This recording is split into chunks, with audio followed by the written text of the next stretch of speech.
Hello everyone, welcome to How to Solver. I hope you guys are doing well. Today I am going to show how to change PSP memory limit in cpanel. Go to File Manager.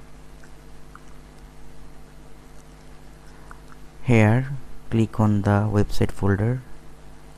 Here you will find WP includes. Click on it. Search default constraints.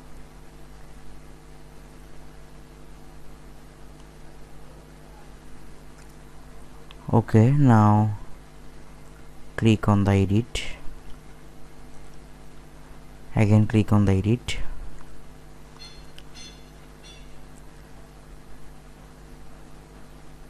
Here you will find the memory limit.